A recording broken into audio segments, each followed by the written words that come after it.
What if I told you that the wisest man in Rome wasn't a teacher in a toga, but a soldier in armor?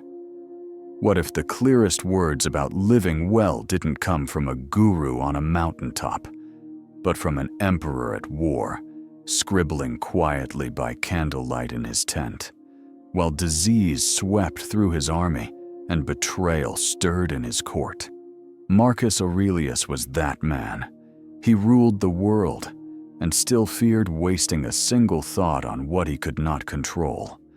He lost children, comrades, sleep, and still rose each morning to write. Do what is right. The rest doesn't matter. He had everything, and yet chose to discipline himself as if he owned nothing. This is not the Marcus of statues. This is the Marcus of meditations. A man in pain, a man in power, a man at the edge of both victory and loss, who turned inward and wrote not for history, but for himself.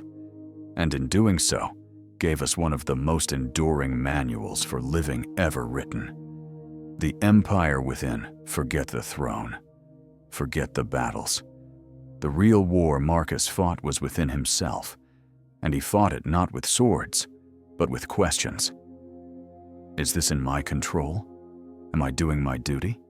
Is this essential? Am I living as if I could die tonight? No gods, no excuses, no drama, just one truth. You are responsible for your mind and nothing else. That idea, once planted, can change your life because it breaks the lie that the world owes you peace, fairness, or even clarity. It doesn't. But you owe yourself something bigger: composure, action, and inner freedom. A voice for now. Why read Marcus Aurelius today?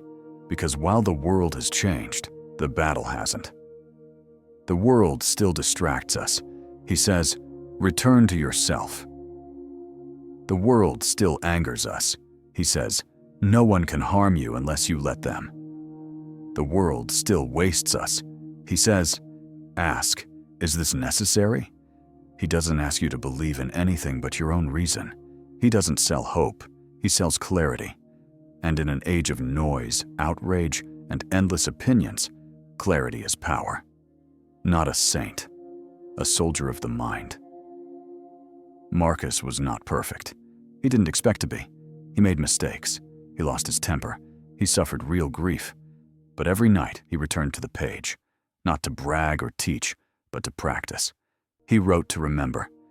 You are a mortal man, a speck in time. Do your work. Be kind. Let go. He didn't write meditations for you or me, but somehow it feels like he did. Because in every line, he reminds us, the fight for a better life begins in the mind. 5 unshakable principles. From these writings, we draw 5 principles, not theories, but tools. Not things to think, but things to live. 1. Control what you can. Let go of the rest. 2. Live as if death were at your shoulder. 3. Discipline isn't restriction, it's liberation. 4. Time is not a resource, it's your life. 5. Your fate is what you choose to do, not what others do to you. Each one is a door to something deeper. Responsibility, urgency, freedom, presence, and identity. Each one pulls us back from noise and toward action. Are you ready? This is not a list of ideals, it's a mirror.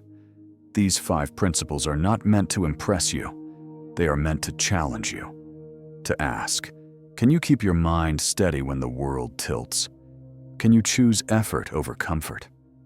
Can you live with death in mind, not to fear it, but to sharpen your time? Can you be unmoved by insult, untouched by flattery, and driven by duty? Marcus would say, you can, but only if you begin where the battle is. And the battle is always here. Now, inside. So begin. Principle 1. Control what you can. Let go of the rest. You have power over your mind, not outside events. Realize this. and you will find strength. The storm outside, the calm within. Imagine standing in the middle of a thunderstorm. The sky roars, rain slaps your skin, winds twist the trees. Everything around you is chaos. Now imagine that, despite the madness outside, your breath is steady. Your thoughts are still. Your actions are deliberate. That is not fantasy. That is Stoicism.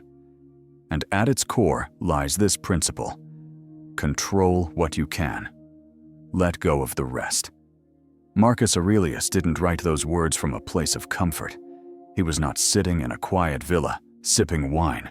He was in a war tent, leading an empire, burying children, losing battles, watching his best friend betray him. And still, he returned, day after day, to this truth. External things are not the problem. It's your judgment about them, the greatest power you possess. What is truly yours in this life? Not your reputation. That can be stolen.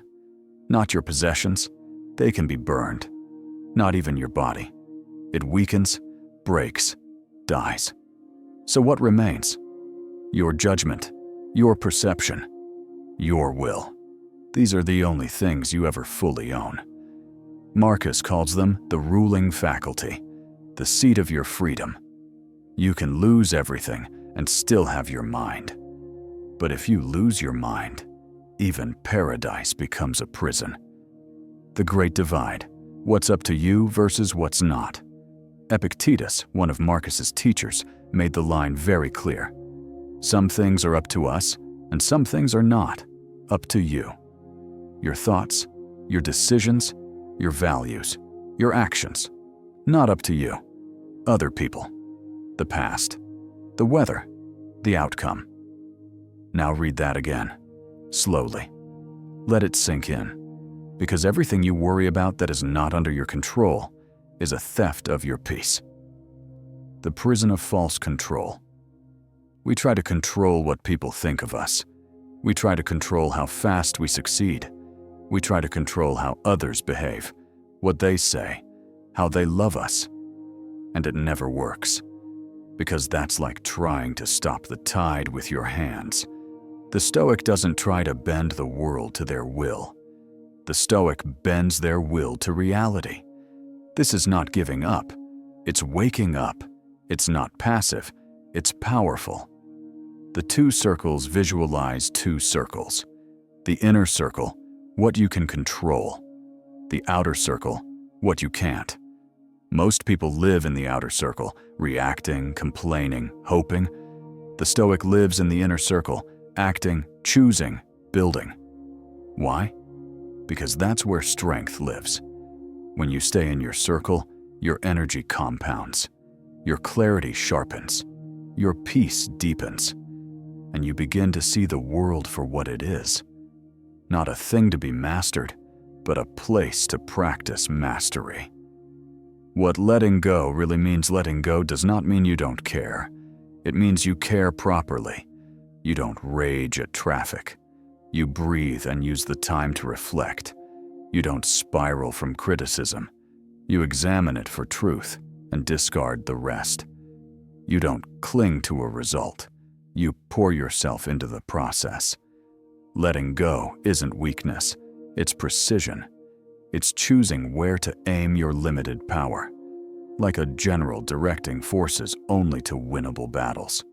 The practice of control. So how do you live this principle? Here's the Stoic practice. Pause. Before reacting, stop.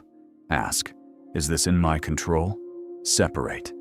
Break the situation into two parts. Oh, what is mine?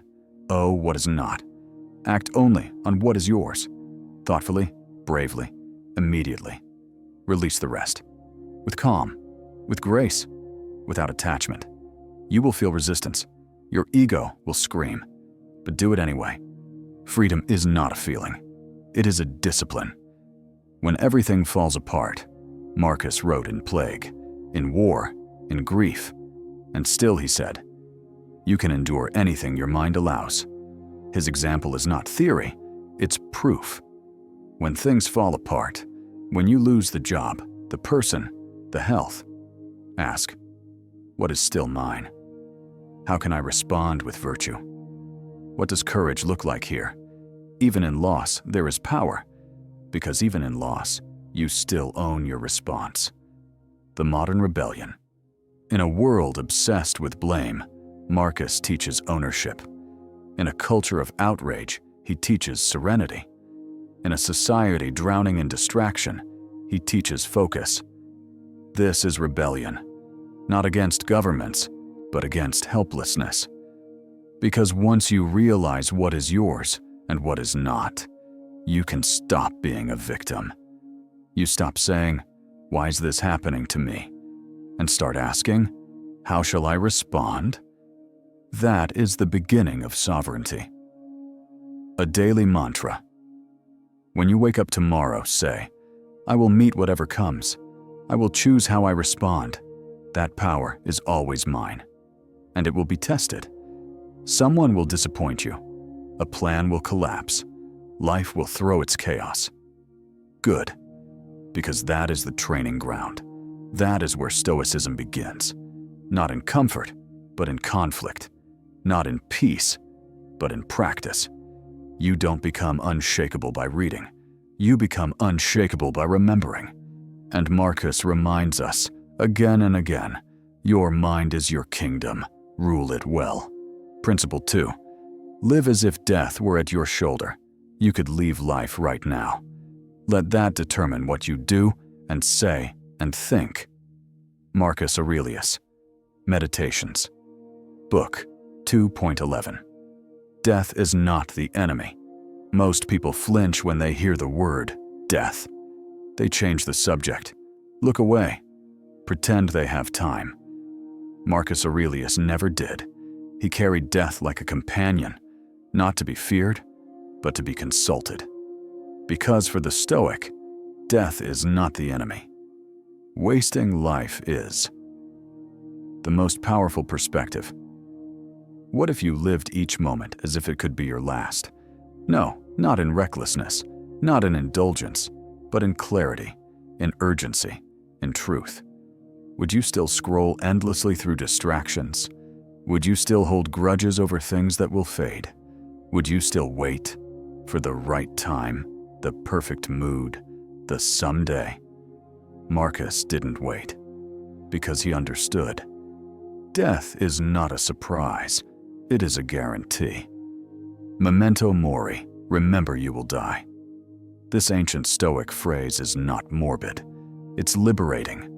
Memento mori means, remember you are mortal. Not to depress you, but to wake you up. Because every time you remember that time is limited, you return to what matters, doing your duty, speaking your truth, forgiving quickly, loving fiercely, acting now. Death is not there to haunt you, it's there to hone you. The illusion of later. Later is the enemy of now. We say, I'll get in shape. Later. I'll apologize. Later. I'll start living. Later.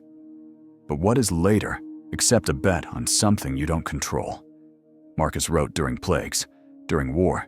He saw generals die, emperors fall, children fade in his arms. And so he didn't believe in later. He believed in now, living with death beside you. So how do you actually live with death on your shoulder? Not in fear, but in focus. You begin to ask, is this conversation honest? Is this task worthy of my time? Is this complaint worth my breath? Is this love fully expressed? And if the answer is no, you change. Not next week. Now, because every moment not lived is a moment buried. Mortality makes meaning. Why does a sunset move us? Because we know it will fade. Why does a child's laughter feel like music? Because it passes. Impermanence creates value, and yet we try to forget that we too will fade. The Stoic flips the script. Don't deny death. Don't fear death. Let it give meaning to life. When you remember your limit, you expand your presence. The gift of scarcity. If you had 1,000 years, Would you waste today? Probably. But if you had just one day, you would taste every word, every smile, every breath. The truth is, you don't know how many days you have. And that truth is not cruel. It is a gift. Because when life is short, everything matters more, not less. Death is the great editor. Want to know what really matters? Imagine you're dying tonight. What regrets rise up? What love remains unspoken? What fears seem ridiculous? What tasks feel sacred? This is the Stoic method of clarity. Death cuts the fluff. Death deletes the drama. Death sharpens the lens. Let it. Use it. Your time is not yours. You don't own your time. You borrow it. Every minute you waste on jealousy, gossip, outrage, you are stealing from yourself. Marcus knew this. He wrote, "Don't behave as if you have 10,000 years to live. Because no matter your age, your status, your health, you are perishable. And once you accept that, you become invincible. Not to death, but to regret." The Stoic way to die and live. To the Stoic, the art of dying is part of the art of living. You don't prepare for death with a will. You prepare with your choices. You die well by living well. That means facing hard truths, saying what needs to be said, doing what must be done, letting go of what holds you back. The one who dies well is not the one who lived longest. It is the one who lived consciously. A practice for today. So what can you do now? Start small. Wake up and say, "This could be my last morning." In conversations, ask, "Is this honest? Is this kind?" When delaying something meaningful, ask, "If I died tonight, would I regret not doing this?" When obsessing over things you can't control, ask, "Would this matter if I had one day left?" Let death be your mirror, not your shadow. Marcus's final words. Marcus Aurelius likely knew he was dying when he wrote the final lines of Meditations. There's no dramatic farewell, no fear, just clarity. He reminds himself, and us, depart. Not as if torn from life, but as if leaving a room you no longer need. That's the Stoic exit. No panic, no grasping, just the quiet satisfaction of one who lived with intention. What will you do with what remains? This is not a thought experiment. This is your life. The clock is not pausing. The pages are turning. You have today. Not yesterday. Not tomorrow. Today. What will you do with it? Will you live in reaction or in reflection? Will you drift or decide? Will you delay or begin? Marcus chose to begin each day, knowing it might be his last. And that is how he became timeless. Live. Now. As if death is watching, because it is. But it is not your enemy. It is your teacher. Listen well. Principle 3. Discipline isn't restriction. It's liberation. Just that you do the right thing. The rest doesn't matter. Marcus Aurelius.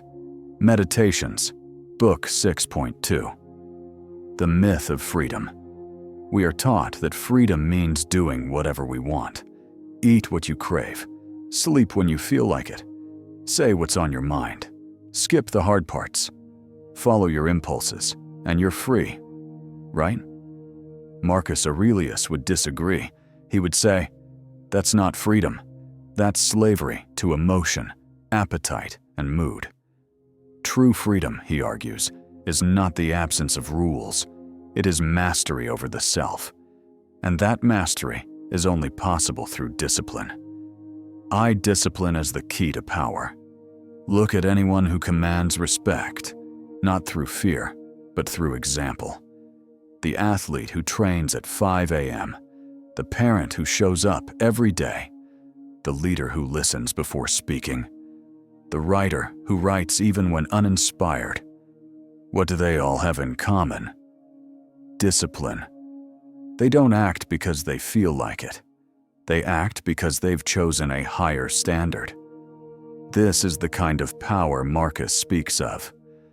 You must build your life action by action, he writes, and be content if each one achieves its goal as far as possible. Why we resist discipline? Why do we avoid discipline?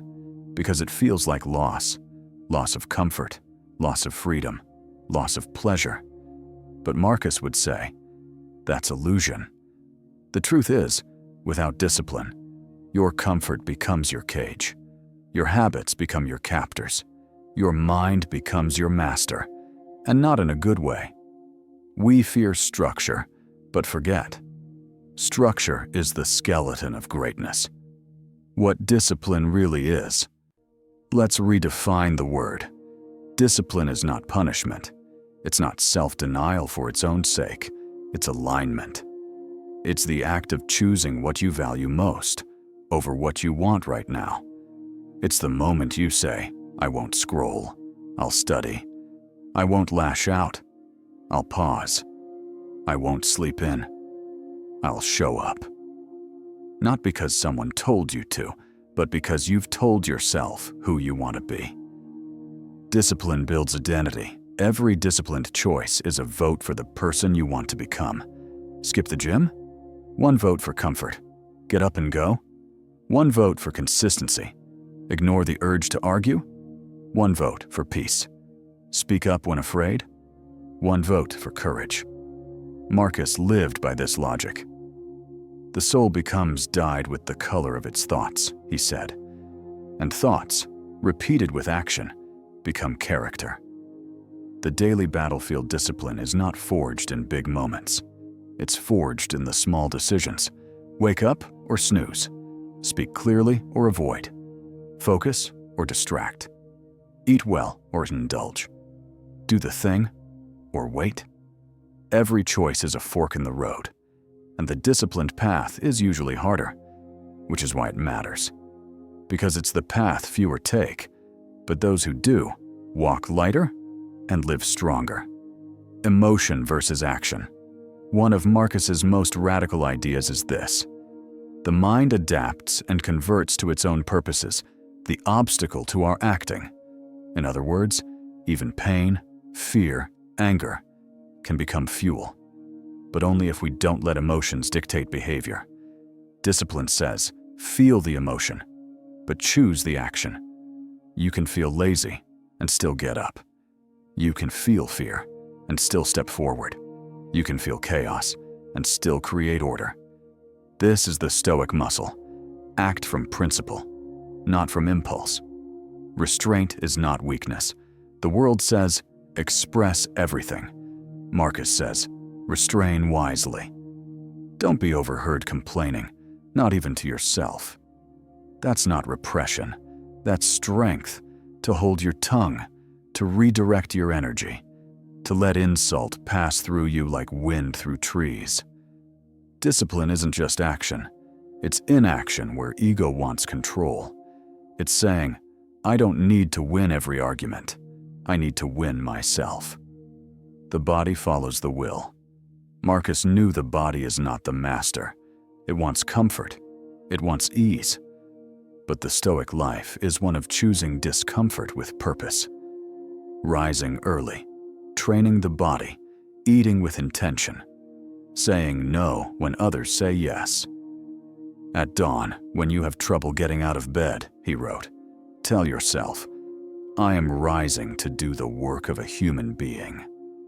That one sentence summarizes Stoic discipline, not for glory, not for applause, but because we are meant to rise and do. Discipline is kindness to your future self. When you delay gratification, you're not being cruel. You're being compassionate to the version of you who will thank you. Discipline is writing the words your future book will contain, lifting the weights your future body will carry, practicing the patience your future relationships will need, investing the time your future peace will depend on. It's not about denying yourself joy. It's about engineering deeper joy. Consistency greater than intensity discipline is not drama. It's not about radical change in one day. It's about quiet repetition. Again, and again, and again. Marcus wasn't perfect. He struggled, he failed, but he returned every day to the page. He didn't wait for motivation. He didn't worship results. He just kept showing up. And that's where transformation lives. Self-discipline creates self-respect. You don't respect someone because of their wealth. You respect them because of their choices, because they said no to comfort, because they said yes to effort, because they lived by code. Marcus didn't chase approval. He chased alignment with values, and that gave him the one thing the world can't give or take: self-respect. The cost of indiscipline. What happens when we reject discipline? We drift. We react. We live in chaos. We chase ease and find emptiness. Freedom without discipline is not freedom. It's addiction to the moment. It's slavery to short-term desire. And over time, that cost compounds into a life unlived. The joy of mastery discipline is not just grim effort. It's the joy of self-mastery. It's the quiet pride of knowing, I chose this. I endured this. I grew from this. Marcus didn't smile because life was easy. He smiled, quietly, inwardly, because he lived on his terms. He answered only to the part of him that refused to lie, to shrink, to run. Practice begins now. So what can you do today? Set a small standard and meet it. Choose one hard thing and do it first. Deny one temptation and observe how you rise above it. Repeat tomorrow. Don't aim for perfection. Aim for presence in the process. And over time, discipline will become not a burden, but a blessing. Discipline is not a prison. It's the path to the only freedom that matters. To live with clarity, courage, and control, no matter what the world brings. So take the first step. You don't need to feel ready. You need to decide. Principle 4. Time is not a resource. It's your life. Stop whatever you're doing for a moment and ask, is this essential? Marcus Aurelius, Meditations, Book 4.24. The greatest lie. We tell ourselves, I'll do it tomorrow. We whisper it casually, scroll past our obligations, defer the dream, postpone the apology, shelve the book, skip the gym, silence the urgency. Why? Because we believe we have time. Marcus Aurelius knew better. He looked at time not as a resource to manage, but as life itself. Every second wasted was life surrendered, not in theory, but in reality. You act like mortals in all that you fear, he wrote, and like immortals in all that you desire. The fragility of the hourglass. Every day you wake up, your time account is topped up, but the balance is invisible. You don't know when it ends. There is no alarm to signal your final hour. That's why the Stoics taught, live each day as if borrowed, because it is. You don't spend time, you exchange it for actions, thoughts, distractions, regrets, or fulfillment. The only question is, was the trade worth it? The arithmetic of a wasted life. Let's do the math. You live 80 years. That's approximately 29,000 days. Subtract your first 20 years of childhood and schooling, 7,300 days. Subtract 25 years of sleep, approximately 9,000 days. Subtract screen time, gossip, overthinking, mindless work, bad habits. How many days did you truly live? Marcus would ask. Are you preparing to live or already living? Because if you're always in preparation, you'll die a rehearsal. The tyranny of busy. Today, we worship productivity. Calendars full, tasks checked, notifications pinging. We call it being busy. But Marcus warns, most of what we say and do is not essential. If you can eliminate it, you'll have more time and more tranquility. Being busy isn't the same as being alive. Busyness is often a disguise for avoidance. We avoid stillness. We avoid depth. We avoid the hard questions. True living requires subtraction, not more, but less, but better. What is truly essential? To the Stoic, essential doesn't mean urgent. It means in alignment with virtue. So ask, is this action just? Is this thought useful? Is this worry necessary? Is this task in line with who I want to become? If not, why are you doing it? Every yes to the unimportant is a no to the life you could have lived. You are what you pay attention to. Marcus understood attention as the most sacred currency. Your mind will take the shape of what you frequently hold in it. What you think, you become. What you focus on, you feed. What you return to, you reinforce. So look around. Are you feeding distraction or sharpening discipline? Your attention is not just a lens, it's a choice that builds your future. Procrastination is spiritual theft. We often think procrastination is harmless, but it's not. It's a thief in disguise, robbing your future, dulling your potential, muting your courage. Marcus would say, you're not avoiding the task, you're avoiding who you could become. Each delay weakens the will. Each excuse solidifies regret. He reminds, think of yourself as dead. You have lived your life.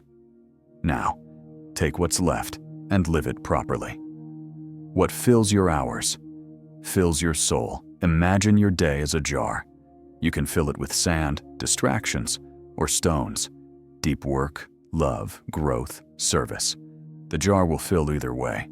The Stoic chooses the stones first, because they know life is not short. We just waste too much. Seneca put it bluntly. It is not that we have a short time to live, but that we waste a lot of it. Death is not later. It's already happening to Marcus. Death wasn't some distant event. It was already in motion, with every heartbeat. Every minute lived is 1 minute closer to the end. And this was not morbid. It was motivating. Because once you realize life is ebbing away now, you stop putting off truth. You stop postponing dreams. You stop being vague. You become urgent and present. A time for everything, but not for everything you don't have time for. Endless scrolling. Pointless arguments, living through others, saying yes to everything. But you do have time for reading something timeless, talking to someone deeply, moving your body with care, sitting in silence for clarity. Time is not about more, it's about meaning. The art of saying no. Marcus was an emperor. He could have said yes to every comfort, every indulgence, but he didn't, because he knew that every yes carries a cost. So he practiced minimalism of action. If it's not right, don't do it. If it's not true, don't say it. This is radical in our culture, but freeing, because the more you say no to what doesn't matter, the more room you make for what does. Replace time management with life alignment.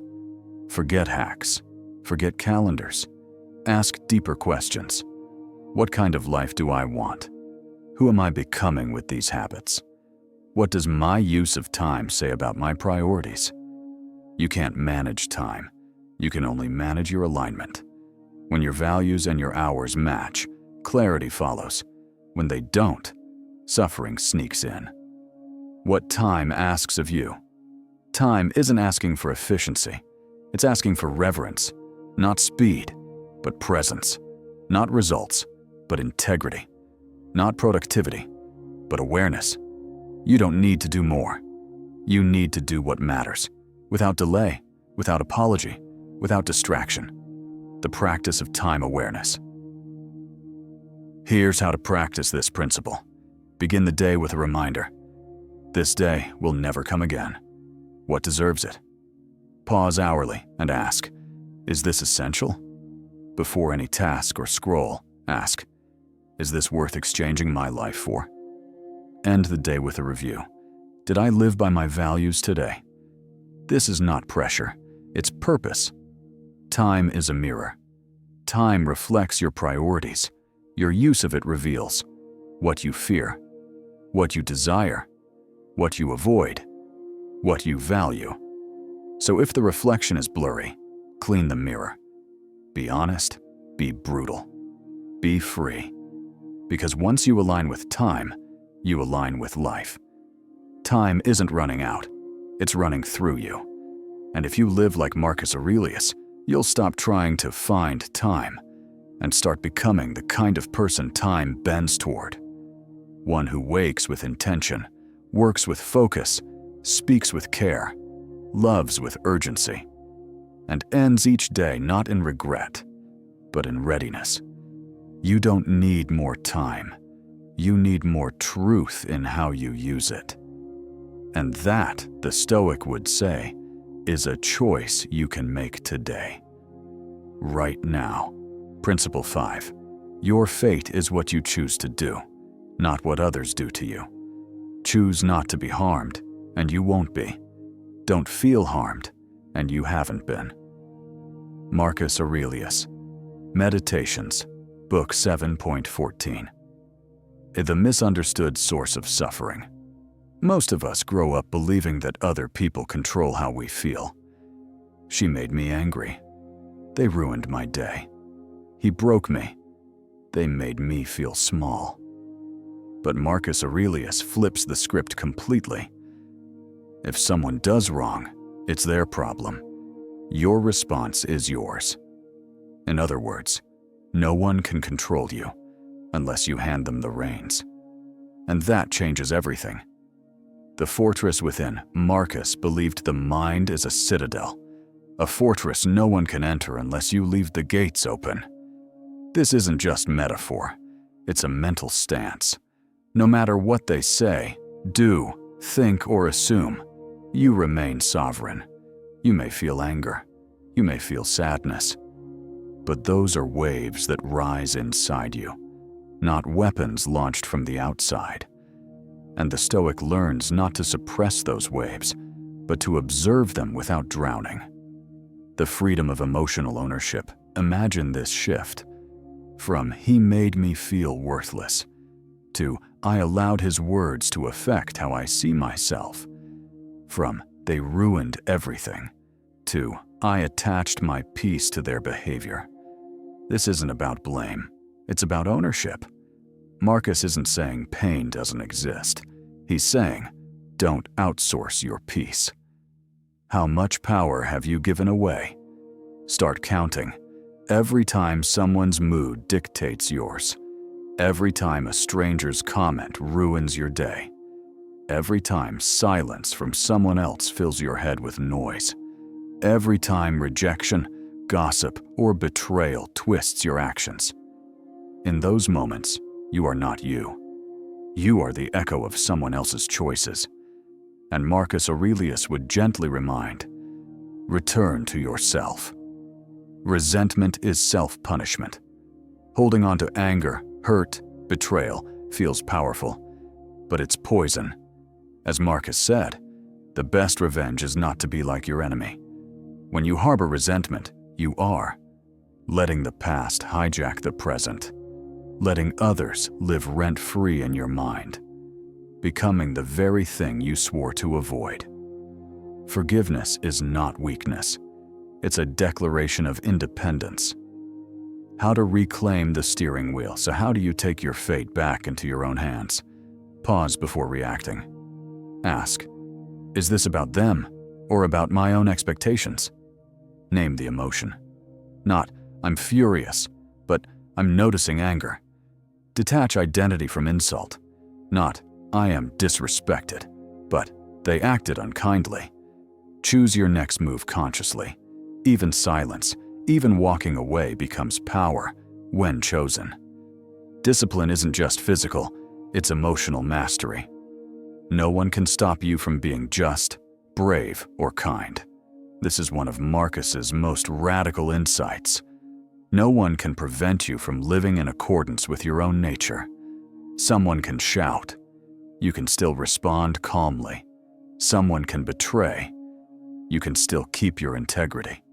Someone can leave. You can still remain whole. Because what you do is who you are, not what they did. You are not your pain. You are your response to it. We often think trauma defines us, but Marcus would disagree.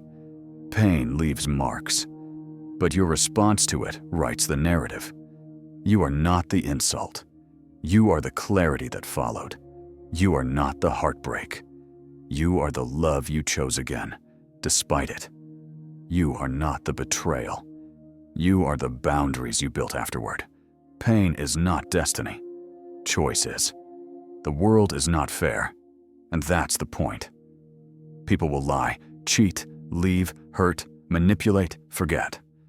Marcus doesn't deny this, but he says, so what? It is not things that disturb us, but our judgments about them. The Stoic doesn't expect fairness. They prepare for chaos and remain grounded. They train the muscle of virtue, not when things are easy, but when things are cruel. That's where real character is forged. Respond, don't reflect. We often mirror what others give us. They shout, we shout. They ghost, we spiral. They attack, we defend. They pull away, we chase or withdraw. But Marcus proposes a different model.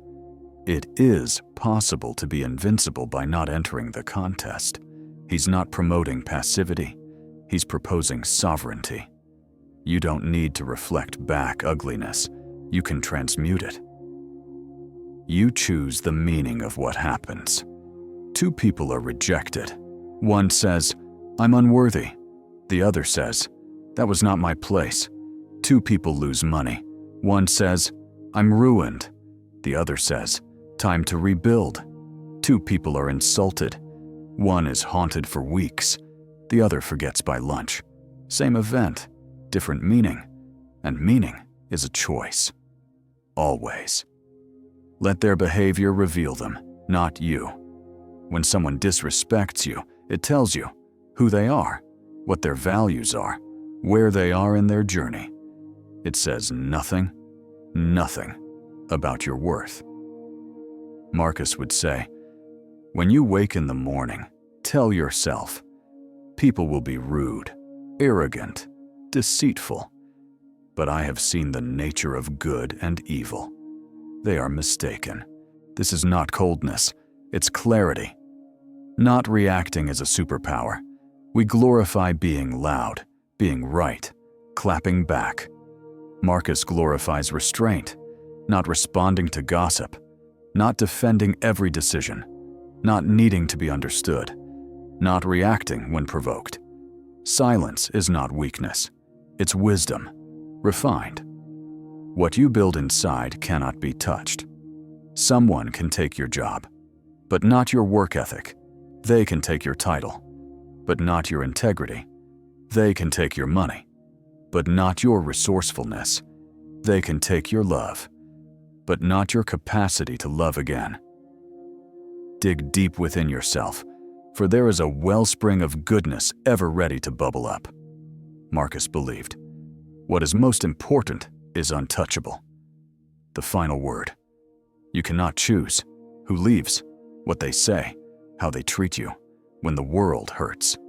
But you can always choose how you breathe, how you act, how you rise, what you become. And that choice, Marcus would say, is the only fate that matters. Your fate is not what happens. It's what you do next. So choose well. The quiet fire that changes everything. You've just walked through 5 principles carved not by comfort, but by clarity. Not by someone who lived in theory, but by a man who carried an empire on his back and still returned, night after night, to ask himself, am I living rightly? Marcus Aurelius wasn't trying to be remembered. He was trying to remember himself. And now, Centuries later, his words become a torch passed into your hands. So what will you do with it? The power you already possess. The world will keep spinning. People will still lie, fail, disappoint. Desires will still pull. Fears will still whisper. Death will still shadow you. But now, you know, you can control what's in your hands and surrender the rest. You can live as if death were beside you, and thus truly live. You can choose discipline not as restriction, but as a tool of liberation.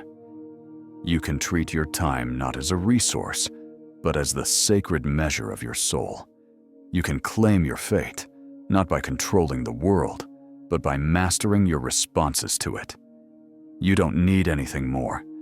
You already have everything Marcus had: a mind, a will, a day, a choice.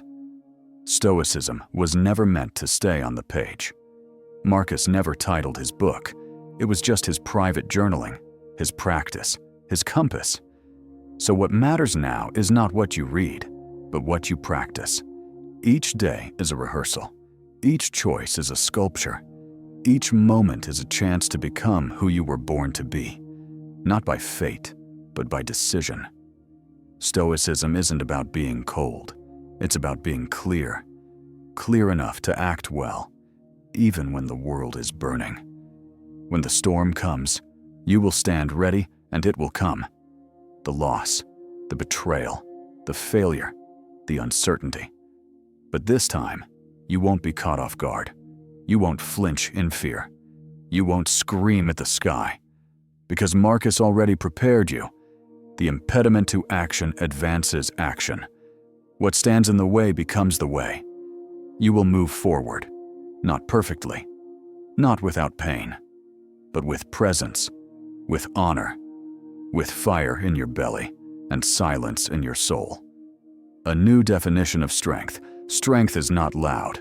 It's not loud ambition, loud wealth, loud opinions, loud outrage.